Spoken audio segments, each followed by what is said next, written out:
Think of everything you learned last year, a book that moved you, a name you swore you'd keep, a skill you practiced for weeks.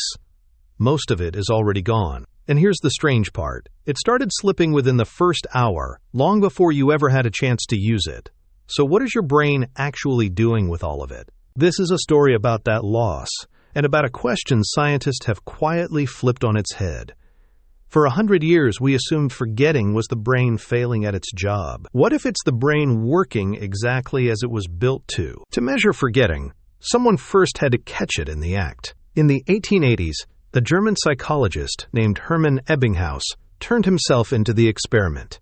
He drilled roughly 2,300 nonsense syllables, strings like WID and ZOF, chosen so that no meaning could help him hold on. Then he tested himself hour after hour and watched the memories drain away. What he found had a signature shape.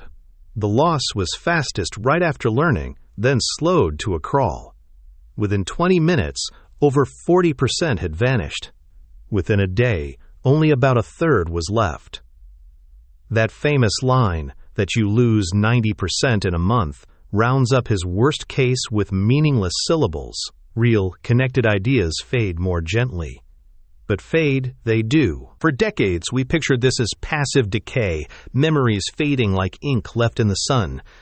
But look closely at the brain, and you find something stranger. It runs dedicated machinery whose only job is to erase, cells that hunt down a memory and take it apart, molecule by molecule.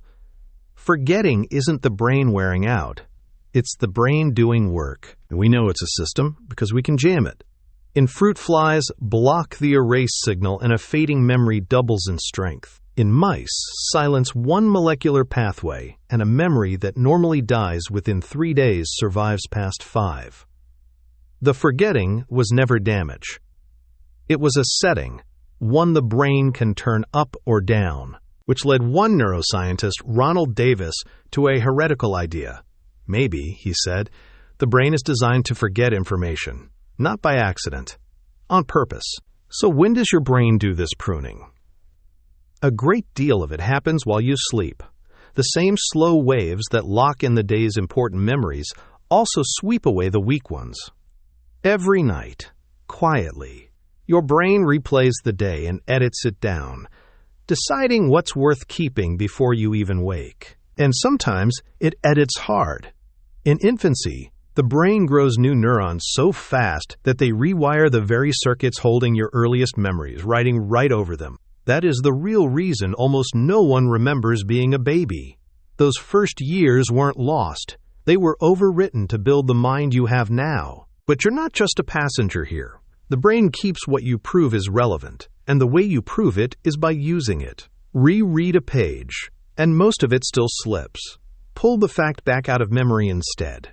And a week later, you keep around 80% instead of a third.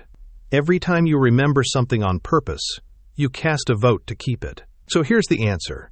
Your brain was never trying to keep everything.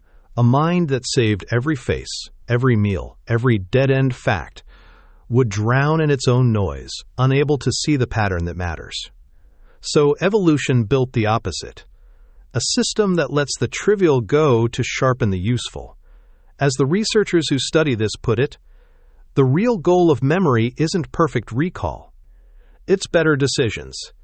You are not failing to remember last year. You are staying ready for the next one. Forgetting isn't a leaky bucket, it's a careful editor keeping you sharp for whatever comes next. If that changed how you see your own mind, subscribe.